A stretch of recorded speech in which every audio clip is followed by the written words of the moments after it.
में आदत है अपने तो। नमस्कार, स्वागत है आप सभी का। मैं धर्मेंद्र आप सभी का स्वागत करता हूं। हम पढ़ने वाले हैं एक बड़ा ही प्यारा टॉपिक जिसका नाम है नंबर सिस्टम यानी संख्या पद्धति।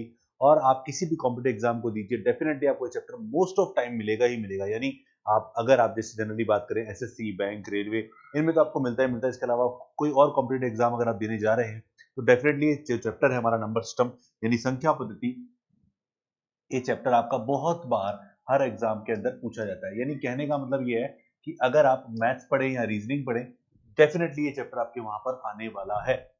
Number system. अब नंबर सिस्टम होता क्या है ये बात हमें सीखनी है, पर उससे पहले हम जान लें कि इससे क्या क्या फायदा होने वाला है। नंबर सिस्टम के अंदर हमें पता चलेगा कि नंबर्स कौन कौन से हैं, यानी किस टाइप के हैं, उन पे कौन कौन से रूल लागू होते हैं, उनके रिलेशंस क्या क्या होते हैं और इनको हम कहाँ कहाँ कैसे कैसे काम में ले सकते हैं। आपने एक चैप्टर का नाम सुना होगा घातांक करनी, यानी पावर इंडेक्सेस वाले जो क्वेश्चन होते हैं हमारे, उन सब के अंदर आप इसका यूज करते हैं। आपने देखा होगा रिमाइंडर वाले जो क्वेश्चन होते हैं उनमें आप इसका यूज करते हैं, यूनिट डिजिट वाले जो क्वेश्चन होते हैं उनमें आप इसका यूज करते हैं। यानी जहां भी हम बात करें नंबर से रिलेटेड कोई भी बात होगी, हमेशा आप इस चैप्टर का ही मतलब फॉर्मेशन करेंगे, इस चैप्टर को ही आप पढ़ेंगे, इस चैप्टर से आप चीजें सीखेंगे। तो डेफिनेटली मैं आपको बता रहा हूँ कि ये जो चैप्टर है आपका नंबर सम, ये बहुत ही प्यारा चैप्टर है। और आपको इस चैप्टर को पढ़ने के बाद आपका दिल खुश हो जाएगा कि यार क्या चैप्टर पढ़ा दिया और किस तरह से पढ़ा दिया। तो स्टार्ट करूंगा मैं नंबर सिस्टम को। तो यहाँ पर हम बात करेंगे नंबर्स के बारे में। तो बेटा नंबर्स अगर हम बात करें, एप्टीट्यूड के अकॉर्डिंग बात करें, तो नंबर्स यहाँ पर दो प्रकार के होते हैं, दो तरह के होते हैं। इसकी अगर मैं बात करूं तो एक छोटा सा चार्ट मैं आपके सामने बना रहा हूँ, चार्ट को देखिएगा। एक होता है रियल नंबर, वास्तविक संख्या, यानी जो दुनिया में हमारी मैथ्स में हमारे पास किसी ना किसी तरीके से काम आती है, वो क्या है, हमारे रियल नंबर है। और दूसरा है हमारा इमेजिनरी नंबर, यानी ऐसे नंबर जो केवल काल्पनिक हो, यानी इमेजिनरी तौर पे यूज किए जाए, वास्तव में ना होते हो। जैसे मैं बात करूं इन्फिनिटी, ये क्या है, एक इमेजिनरी नंबर है क्योंकि वास्तव में ऐसा कोई नंबर होता ही नहीं है। इसके बाद में बात करूं रूट में -1, ये हमारे सब क्या है, इमेजिनरी नंबर है। तो ये सब इमेजिनरी नंबर है। इसके अलावा जो भी मैं बात कर रहा हूँ, यानी दुनिया में देखो वैसे और भी बहुत सारे इमेजिनरी नंबर होते हैं, लेकिन मोस्टली जो हमारे एप्टीट्यूड में काम आते हैं वो सब यही होते हैं। इसके अलावा अगर हम बात करें जो भी दुनिया में नंबर आपके काम आते हैं किसी ना किसी तरीके से, किसी ना किसी रूप में, वो सब हमारे क्या है, रियल नंबर, जिसको हम बड़े प्यार से क्या बोलते हैं, वास्तविक संख्याएं बोलते हैं। तो अगर बात करें कि हम एप्टीट्यूड में कुछ भी पढ़ते हैं या मैथ्स में या रीजनिंग में कोई भी नंबर यूज करते हैं, वो हमेशा हमेशा क्या कहलाते हैं, वो हमारे लिए रियल नंबर यानी वास्तविक संख्या कहलाती है। ये दो प्रकार के होते हैं बेटा, ये दो प्रकार के होते हैं। और यहीं से हमारी पूरी मैथमेटिक्स, यानी अगर हम बात करें यहीं से हमारी पूरी गणित स्टार्ट होती है, यहीं से हम बेसिक बातें करना सीखते हैं। तो रियल नंबर की बात करें तो रियल नंबर जो है वो क्या कराएंगे, आपके दो पार्ट में होंगे। एक का नाम है रेशनल नंबर और दूसरा इरेशनल। मैं एक बार हिंदी में भी लिख देता हूँ आपको, जिससे आपको क्लियर रहे। तो रेशनल को हम बोलते हैं परिमेय संख्याएं, क्या बोलते हैं बेटा, परिमेय संख्याएं। और इरेशनल को हम क्या बोलते हैं, अपरिमेय संख्याएं। क्या बोलते हैं, अपरिमेय संख्याएं। अब आपने कभी पढ़ा हो परिमेय संख्या के बारे में, तो परिमेय संख्या क्या होती है, ऐसी संख्याएं जिन्हें हम p बटे q के रूप में प्रदर्शित कर सकते हैं, जहां q का मान 0 नहीं होता, वो सब हमारी क्या कहलाती है, परिमेय संख्या कहलाती है। जिन भी संख्याओं को p बटा q में व्यक्त किया जा सके यानी लिखा जा सके, या कहने का मतलब जो ऑलरेडी होती हो, वो सब हमारी क्या कहलाती है बेटा, परिमेय संख्याएं कहलाती है। जिससे एक सिंपल एग्जांपल की बात करूं तो इसके एग्जांपल मैं लेफ्ट में लिख रहा हूं, जरूर नोट करेगा आप इस चीज को। तो मैंने लिखा जैसे 3/4, 3/4, ये क्या है, p बटा q के फॉर्म में। p बटा q का मतलब क्या होता है, भिन्न की फॉर्म में। भिन्न की फॉर्म बोला है, भिन्न नहीं बोला मैंने, भिन्न की फॉर्म बोला है। p बटा q यानी 3/4, इसको प्लस माइनस में आप लिख सके बिल्कुल। तो ये हमारे लिए क्या है, ये हमारे लिए परिमेय संख्या है। इसके अलावा मैंने लिखा 5/11, ये भी हमारे लिए क्या है, परिमेय संख्या। 22/7, ये भी क्या है, हमारी परिमेय संख्या। तो ये तो भिन्न की फॉर्म में लिखी हुई है, इसलिए मैंने इसको क्या बोला, रेशनल नंबर यानी परिमेय संख्या, फ्रैक्शन की फॉर्म में इसको बोलते हैं। ठीक है। इसके अलावा जैसे मैं बात करूं प्लस का 5 या प्लस माइनस दोनों का 5, अगर मैं इसको देखूंगा तो 5 के नीचे मैं 1 लगा सकता हूं। तो 5/1, क्योंकि ये क्या बन जाएगा, 5/1 करते ही क्या बन जाएगा बेटा, रेशनल बन जाएगा। क्या बन जाएगा, रेशनल बन जाएगा। इसके अलावा मैंने लिखा 3.97। अब जरा नोट करना कि पॉइंट के बाद जो दो डिजिट्स हैं, कितने डिजिट है, दो। अगर मैं इसको रेशनल बनाना चाहूं तो यहाँ पर मैंने पॉइंट हटाया तो 397/100 इसका वैल्यू हो गया। तो आप नोट कर सकते हैं कि 397/100 का मतलब ये भी क्या बन गया, एक परिमेय संख्या हमारे लिए बन चुका है। तो ये सब हमारी क्या है, परिमेय संख्या। तो डेफिनेशन मैंने क्या समझाई आपको, कि ऐसी संख्याएं जो p बटा q के रूप में या तो लिखी हो या उनको व्यक्त किया जा सकता हो, क्या कहलाती है, वो परिमेय संख्याएं कहलाती है। बेटा ये परिमेय संख्या है हमारे पास। और डेफिनेटली परिमेय संख्या जो नहीं होगी वो क्या कहलाएगी, अपरिमेय संख्या कहलाएगी। जैसे कि जिनको हम p बटा q के रूप में नहीं लिख सकते, व्यक्त नहीं कर सकते, शो नहीं कर सकते, वो सब हमारी क्या है, वो सब हमारी यहाँ पर अपरिमेय संख्या। जैसे हम बात करें रूट टू का मान अगर हम देखें तो रूट टू क्या है हमारे लिए, एक तरह से रूट टू का मान होता है 1.4142 ये चलता रहता है। अब ये चलता रहने का मतलब क्या है कि आगे क्या आने वाला है, कितना आगे तक जाएगा, कुछ नहीं पता, कोई नहीं बता सकता इसका एग्जैक्ट मान क्या होगा। मतलब शुरुआती मान पता है लेकिन एग्जैक्ट एंड तक कितना जाएगा ये पता नहीं है। जैसे हम बात करें पॉइंट के बाद यहाँ पर 2 डिजिट है, 3.97 यानी पॉइंट के बाद 2 अंक है, तो वहां आप देखेंगे कि पॉइंट के बाद अंकों की संख्या है वो मुझे पता ही नहीं कितनी है, कहां तक है। यानी इसको जब हम आगे पढ़ेंगे थोड़ा सा तो ये हमारे लिए क्या होगा, ये होगा हमारे लिए अशांत अनावृति यानी non terminating non repeating number. Non terminating का मतलब, अशांत का मतलब क्या, पॉइंट के बाद डिजिट्स क्या है, चल रही है, कंटिन्यू, रुक नहीं रही है, शांत यानी शांत नहीं हो रही है, यानी टर्मिनेट नहीं हो रही है, तो ये हो गया नॉन टर्मिनेटिंग। अब नॉन रिपीटिंग, रिपीटिंग कैसे, एक तो सिमिलर थिंग्स सिमिलर नंबर बार आए उसको रिपीटिंग बोलते हैं, तो ये रिपीटिंग नहीं है, ये हमारे लिए क्या है, नॉन रिपीटिंग नंबर्स है। चलिए आगे बात करें, इसके अलावा जैसे रूट 3 1.732 और ऐसे हम बहुत सारे नंबर्स की बात करें तो ये सब हमारे लिए क्या है, रूट 2 रूट 3 रूट 5 रूट 7, ठीक है, ये सब हमारे लिए क्या है, ये सब हमारे लिए यहाँ पर क्या है, इर्रेशनल नंबर। पर एक बहुत इंपॉर्टेंट एग्जांपल आपने सुना होगा पाई, तो पाई भी क्या है, एक अपरिमेय संख्या यानी इर्रेशनल नंबर है। मैं आपको बता दूं, हो सकता है आपको पता हो ना हो, ठीक है। पाई का वास्तविक मान क्या होता है, आपसे मेरा क्वेश्चन है कि बताओ पाई का मान क्या होता है। तो भाई बहुत से लोग बोलेंगे पाई का मान होता है 22/7, पर मैं आपको बताना चाहूंगा कि पाई का मान 22/7 नहीं होता है। देखो पाई का मान क्या होता है, पाई का मान होता है 3.1415926, ये पाई का मान होता है। जबकि 22/7 का मान क्या होता है बेटा, उसका मान होता है 3.1428557 और ये रिपीटेशन में आता है, बार के साथ आता है। तो ये सब हमारे लिए क्या है, ये पाई का मान और 22/7 देखो लगभग सेम है। देखो 3.14 यहाँ भी है और 3.14 यहाँ भी है, लगभग सेम है, पर ये बराबर पूरी तरह से सेम नहीं है। बस हम क्या करते हैं, अपनी कैलकुलेशन को आसान बनाने के लिए इस चीज को हम पढ़ते हैं कि पाई का मान क्या है, 3.14 हमारे पास होता है। तो उम्मीद है कि आपको जितना अभी तक मैंने बताया वो समझ आ चुका होगा। तो यहाँ पर रेशनल नंबर क्या है, यानी पूरी गणित में रेशनल इरेशनल ही हम पढ़ते हैं। तो जितने भी नंबर हैं जिनको हम पी बटा क्यू की फॉर्म में लिख सकते हैं वो क्या कहलाएंगे, रेशनल, और जिनको हम पी बटा क्यू की फॉर्म में नहीं लिख सकते वो क्या कहलाएंगे, इरेशनल नंबर आपके कहलाते हैं। ठीक है, उम्मीद है कि आपको समझ आ चुका होगा। अब हम आगे बात करें तो जब हम संख्याओं के और थोड़ा डिविडेशन की बात करें तो जैसे हम संख्याओं में सबसे पहला नाम पढ़ते हैं, जिनका नाम है नेचुरल नंबर, जिसको हम हिंदी में बोलते हैं प्राकृत संख्या या प्राकृतिक संख्या भी बोला जाता है इसको। प्राकृत संख्या, प्राकृतिक संख्या यानी जहां से हमारी गिनती स्टार्ट होती है वो हमारे प्राकृत संख्या। तो गिनती वाली संख्याएं जो होती हैं वो सब क्या कहलाती हैं, प्राकृतिक संख्याएं, जिसको इंग्लिश में बोलते हैं हम लोग नेचुरल नंबर।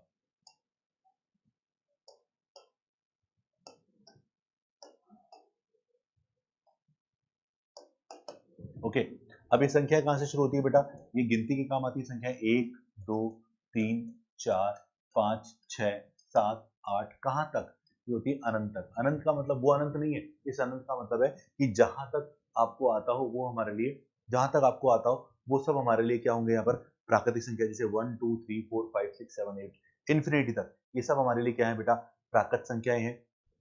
अब कुछ चीजें यहाँ नोट करने वाली ये है कि यहाँ पर प्राकृत संख्याओं में जीरो है क्या, जीरो नहीं है, इसका मतलब जीरो प्राकृत संख्या नहीं होती है, जीरो प्राकृत संख्या बेटा नहीं होती है। अब इसके बात करें, क्या यहाँ पर कोई भी नेगेटिव नंबर है, जी नहीं, कोई नेगेटिव नंबर नहीं है। क्या कोई भी संख्या पॉइंट में है, जी नहीं है। तो यहाँ पर संख्या ना तो पॉइंट में है और ना ही नेगेटिव है, वो सब हमारे लिए क्या कहलाती है बेटा, प्राकृत संख्या कहलाती है। यानी बस ये ध्यान रखिए, गिनती की बात करें, क्या गिनती की बात करें, गिनती के काम कौन सी आती है, 1 2 3 4 5।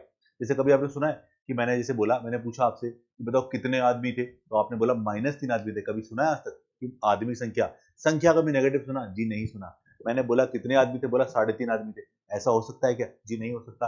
तो यहाँ पर आप देखिए प्राकृत संख्या न तो नेगेटिव होगी, न पॉइंट्स में होगी, न ही जीरो होगी। अब प्राकृत संख्याओं में अगर जीरो जोड़ दिया जाए तो संख्याओं का नाम बन जाएगा बेटा पूर्ण संख्या, जिसको इंग्लिश में बोलते हैं हम लोग होल नंबर। क्या बोलते हैं बेटा, whole number, WHOLE, whole numbers. ये हमारे लिए क्या होती है बेटा, ये हमारी पूर्ण संख्या कहलाती है। इसकी स्टार्टिंग कहां से होती है बेटा, जीरो से। यानी कहने का मतलब कि अगर प्राकृत संख्याओं में जीरो जोड़ दिया है तो क्या संख्या ये बन जाएंगी, पूर्ण संख्याएं हमारे पास बन जाती हैं। तो प्राकृत संख्या और ये पूर्ण संख्या हमारे पास हो चुकी है। इसके बाद अगर मैं बात करूं पॉइंट नंबर 3, तो 3 पे जाने से पहले इसको थोड़ा सा देखो कि प्रत्येक प्राकृत संख्या जितनी भी, यानी प्रत्येक जितनी भी प्राकृत संख्याएं हैं वो सब हमारे लिए क्या होती है बेटा, पूर्ण संख्या होती है। और जितनी भी पूर्ण संख्याएं हैं उसमें से 0 हटा दिया जाए तो वो क्या बन जाएंगी, प्राकृत संख्या। तो प्रत्येक प्राकृत संख्या क्या होती है, एक पूर्ण संख्या होती है, लेकिन प्रत्येक पूर्ण संख्या एक प्राकृत संख्या हो ऐसा जरूरी नहीं है। इसके बाद अगर हम बात करें प्राकृत हो गई, पूर्ण हो गई, अगला पॉइंट है हमारे लिए पूर्णांक संख्याएं।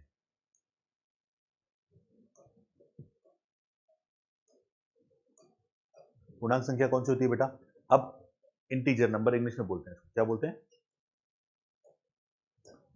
Integer number. तो ऐसी संख्याएं जो पूर्ण अंक के रूप में है क्या कहलाती है, इंटीजर नंबर, पूर्णांक संख्याएं। ये संख्या अगर हम बात करें तो ये संख्या नेगेटिव, यानी इसी में देखो प्राकृत में 0 जोड़ा तो क्या बन गया हमारे लिए, पूर्ण बन गया। अब पूर्ण में नेगेटिव जोड़ दो तो क्या बन जाएंगी, पूर्णांक संख्या। तो ये नंबर नेगेटिव और पॉजिटिव दोनों में होते हैं। ठीक है, कैसे चलते हैं देखो, -3, -2, -1 मैंने लिखा है ये, बाकी चलते तो एंड से आ रहे हैं ये 1 2 3 4, ये सब हमारे क्या है, पूर्णांक संख्या है। इसमें इंपॉर्टेंट चीज क्या है, ये हमेशा कौन सा क्रम होगा, बढ़ता क्रम, इंक्रीजिंग ऑर्डर। ठीक है, इसका बढ़ता क्रम भी यही है, इसका बढ़ता क्रम भी यही है। तो पूर्णांक संख्याओं में एक चीज आपको नोट करने वाली ये है कि जो संख्या, नेगेटिव की बात करूं पहले, तो जो संख्या जितनी बड़ी दिख रही है नेगेटिव में वो उतनी क्या होती है, छोटी होती है। और नॉर्मली तो आपको पता ही है। अब देखो पूर्णांक संख्या को दो पार्ट में डिवाइड कर रहे हैं हम लोग, दो पार्ट में कैसे, एक हीरा एक हीरा। तो ये तो हो गया पॉजिटिव वाला पार्ट और ये हो गया हमारा नेगेटिव वाला पार्ट। ओके, तो क्या निकल गया है यहाँ से कि जितने भी पॉजिटिव हैं ये सब देखो, ये सब किसके बराबर है, ये सब प्राकृत संख्या के बराबर है। और ये हमारे पास क्या है, ये हमारे लिए नेगेटिव इंटीजर्स नंबर है। और जीरो यहाँ पर क्या है, न तो धनात्मक है और नहीं क्या है, ऋणात्मक, यानी नॉन पॉजिटिव नॉन नेगेटिव, ये इंटीजर पार्ट है हमारा जीरो। क्लियर है यहाँ तक, तो उम्मीद है यहाँ तक आपको समझ आ चुका होगा। आगे बात करते हैं, अब हम एक चलते हैं दशमलव संख्या की ओर। कहां पर, दशमलव संख्या की ओर, क्योंकि दशमलव से ही सारी चीजें, ये सब चीजें दशमलव में भी आपको मिलेंगी। तो देखो दशमलव संख्या की बात करूं, डेसिमल नंबर की बात करूं, उसको इंग्लिश में बोलते हैं डेसिमल नंबर।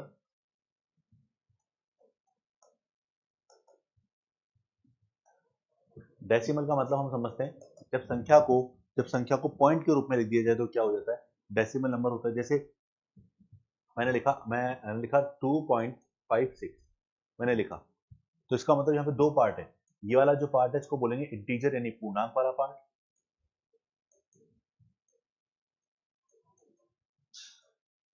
और ये दूसरा जो पार्ट है ये है डेसिमल यानी दशमलव वाला पार्ट।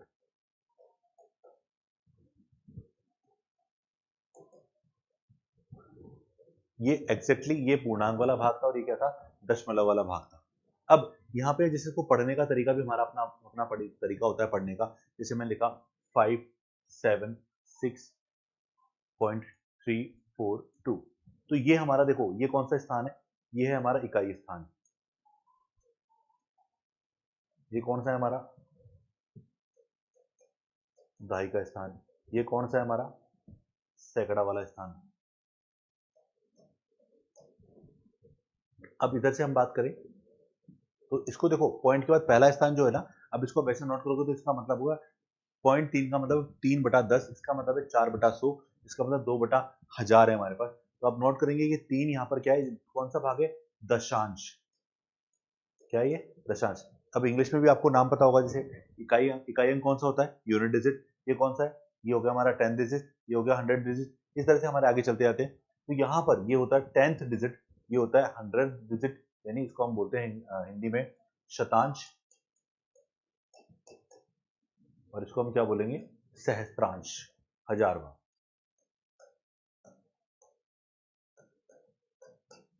ओके, तो ये डेसिमल की छोटी सी कहानी है कि डेसिमल में किसको किसके नाम से बोला जाता है। इसको वैसे हम आप जानना चाहें तो इसको ऐसे भी लिख सकते हैं, तो इसका मतलब है 500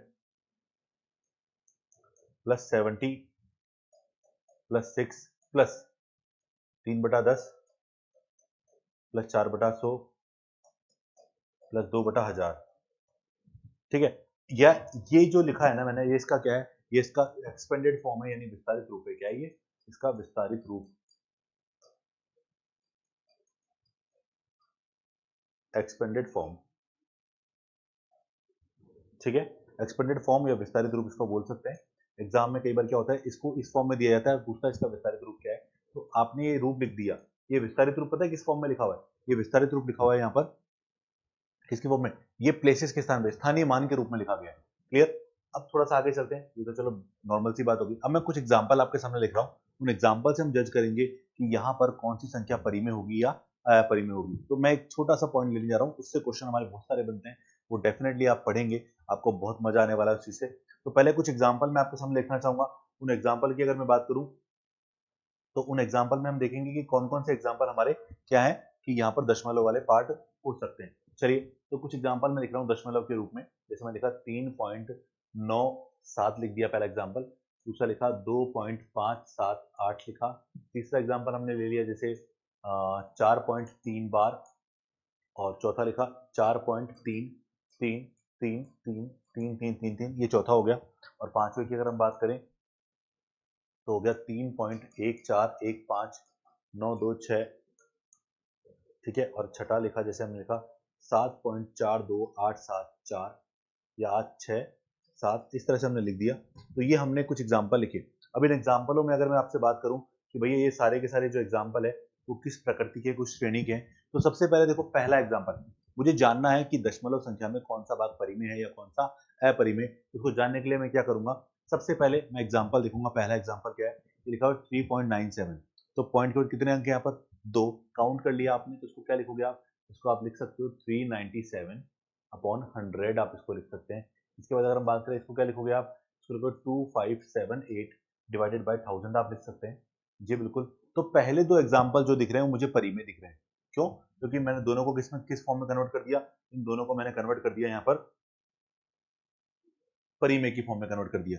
ठीक है। अब मैं आगे बात करूं कि तीसरा एग्जाम्पल, चौथा एग्जाम्पल, पांचवा एग्जाम्पल, छठा एग्जाम्पल, तो देखो यहाँ तो मैंने पॉइंट काउंट कर लिए, इस पॉइंट के बाद अंक काउंट कर लिए, जिससे मुझे क्लियर हो गया कि ये क्या है, ये हमारे लिए क्या है बेटा, परिमेय संख्या।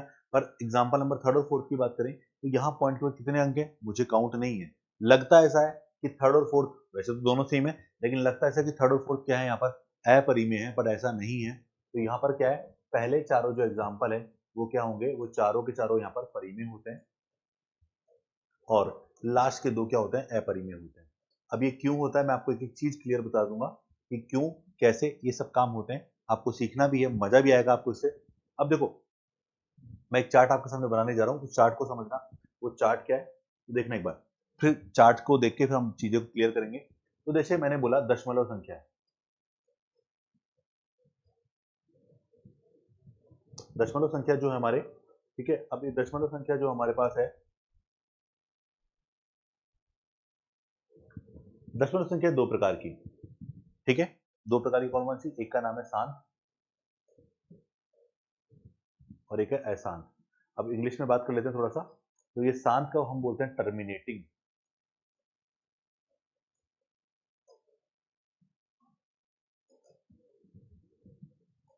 और अशांत का मतलब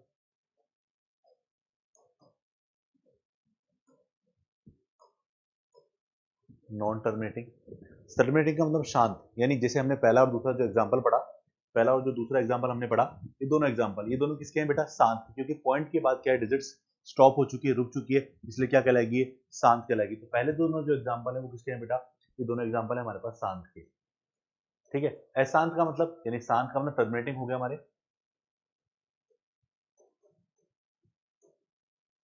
ओके। अब टर्मिनेटिंग डेसिमल नंबर हो गए, और लास्ट के जो चारों हैं वो क्या है? वो है अशांत,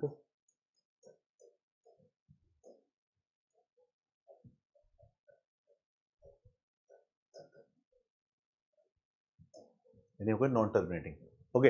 अब देखो, जितने भी शांत हैं वो दोनों क्या होंगे? परिमेय, हमेशा परिमेय होंगे। क्या होंगे? हमेशा परिमेय होंगे। लेकिन अगर मैं आगे बात करूं, ये तो परिमेय हो गए, तो जितने भी शांत हैं वो तो हमारे निकल के आ गए परिमेय। क्या निकल के आ गए बेटा? वो तो हमारे पास निकल के आ गए परिमेय।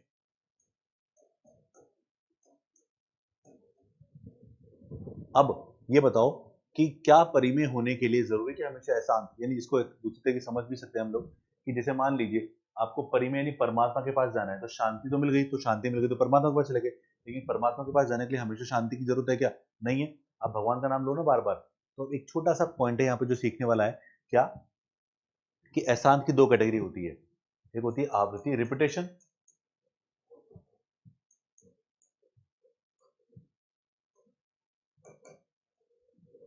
रिपीटिंग, और अनावृत्ति यानी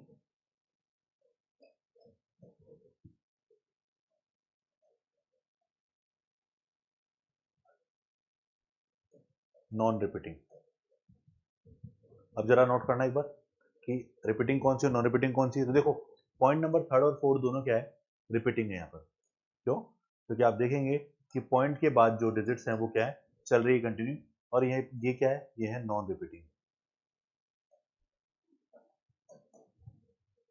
ओके, तो ये तो क्या है, दोनों एग्जांपल रिपीटिंग के, और ये दोनों एग्जांपल किसके, नॉन रिपीटिंग के। तो जितने भी रिपीटिंग है वो सब तो क्या होंगे, परिमेय होंगे, और जितने भी नॉन रिपीटिंग है वो क्या होंगे, अपरिमेय होंगे। तो एग्जाम में क्वेश्चन कैसे आ सकता है, एग्जाम में क्वेश्चन ऐसे आ सकता है, ये हो गया इरेशनल, ठीक है, ये हो गया रेशनल। अब एग्जाम में क्वेश्चन कैसे सकता है, एग्जाम में ऐसे क्वेश्चन आता है कि चार ऑप्शन आपको दिए जाए, उन चार ऑप्शन में आपसे पूछा जाए कौन सा शांत है, कौन सा अशांत है। तो जहां पर भी पॉइंट के बाद डिजिट्स क्या हो जाए, डिजिट्स रुक जाए, यानी काउंटेबल है, वो सब क्या है, हमारी शांत है, और जहां काउंटेबल नहीं वो क्या है, अशांत है। अब काउंटेबल होने के बाद, काउंटेबल हो गया, काउंटेबल होने के बाद आप क्या कर सकते हैं, आसानी से ये पता कर सकते हैं कि वो शांत है, तो वो डेफिनेटली क्या होगी, परिमेय होगी। पर जब हम बात करें अशांत की बात करें, यानी अशांत यानी नॉन टर्मिनेटिंग की बात करें, तो वो दो कैटेगरी में जाएंगे, एक तो क्या होगी, आवृत्ति यानी रिपीटिंग की बात करें, तो दूसरा क्या होगा, नॉन रिपीटिंग यानी अनावृत्ति की बात करेंगे। और जितने भी आवृत्ति है, जितने भी रिपीटेशन है, वो सब क्या होंगे हमारे लिए, परिमेय, और जितने भी अनावृत्ति वो सब हमारे लिए क्या होंगे, अपरिमेय, यहाँ पर निकल के आते हैं। तो उम्मीद है कि आपको जितना अभी तक बताया ये समझ आ चुका होगा। अब आपके दिमाग में एक क्वेश्चन बैठ गया होगा कि सर सारी बातें समझ में आ गई, पर ये बात समझ नहीं आई कि आपने जो अशांत आवृत्ति वाला जो था ना, उसको परिमेय क्यों बोला। तो अगला जो हमारा कॉन्सेप्ट है वो ये है कि अशांत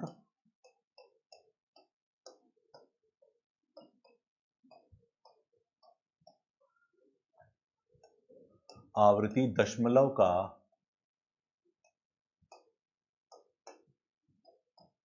p बटा क्यू रूप। हमें ये सीखना है कि अगर वो अशांत आवृत्ति दशमलव है तो उसका p बटा क्यू रूप क्या होगा, हमें ये जानना है। तो हम कैसे करेंगे, जरा समझना इस बात को। अशांत आवृत्ति दशमलव, सबसे पहले जो भी एग्जांपल जिसे अभी हमने देखा 4.3 बार, ये हमारे पास क्या है, अशांत आवृत्ति दशमलव है। आपको उसको p बटा क्यू के रूप में लिखना है, तो कैसे लिखोगे आप इसको बहुत आसानी से कर सकते हो। सबसे पहले इस नंबर को x के बराबर मानो, x बराबर 4.3333, एक्सपेंडेड फॉर्म लिखो।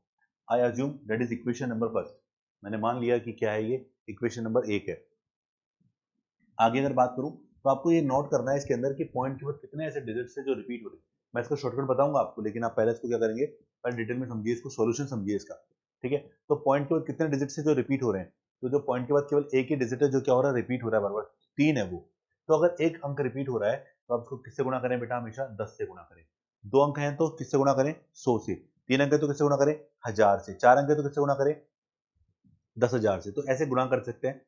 अब इसको 10 से गुणा किया तो ये हो जाएगा 43.3333। इक्वेशन नंबर क्या हो जाएगी बेटा, ये 2 हो जाएगी। तो यहाँ पर आप क्या करेंगे, समीकरण नंबर 2 में समीकरण नंबर 1 क्या कर दीजिए, लेस कर दीजिए। कर दिया, तो लेस करोगे तो ये हो जाएगा 9x इधर बचेगा, और इधर क्या बचेगा, इधर बचेगा अपने पास 43.33 में से अपन ने लेस किया, तो 4.33 लेस किया तो बचेगा कितना बेटा, 39 बचेगा हमारे पास। क्या बचेगा, 39 बचेगा। तो x का मान निकाल लीजिए, क्या होगा, 39/9, ये 13/3। तो यहाँ पर आप देख सकते हैं कि x को हमने किसके बराबर माना था, 4.3 बार के बराबर इक्वल माना था, और यहाँ इसका वैल्यू कितना निकला, 13/3 निकला। और आप नोट कर सकते हैं कि 13/3 जो है आपके पास, वो क्या है, p/q के रूप में। तो डेफिनेटली आप इस क्वेश्चन को बहुत आसानी से समझ चुके होंगे। बाकी आप चाहें तो 13 अपॉन जो 13 है ना, 13/3 है, इसको सॉल्व करेंगे तो इसका मान क्या निकलेगा, इसका मान निकलेगा 4.333, यानी 4.3 बार निकलेगा। देखो आप चाहो तो करके देख लो इसको, 3 चौक 12, एक बचा, पॉइंट लगाया, 0, 3 तिया 9, एक बचा, तो 3 तिया 9, ठीक है। तो इस तरह से 3 तिया 9, तो आप देखेंगे कि यहाँ पर ये सीरीज चलती रहेगी, और इसका मान जो आएगा वो आएगा 4.3 बार। तो इस तरह से आप इसको बहुत इजीली समझ सकते हैं। इसके अलावा हम एक एग्जाम्पल और लेते हैं जिससे आपको आसानी समझ में आ जाए।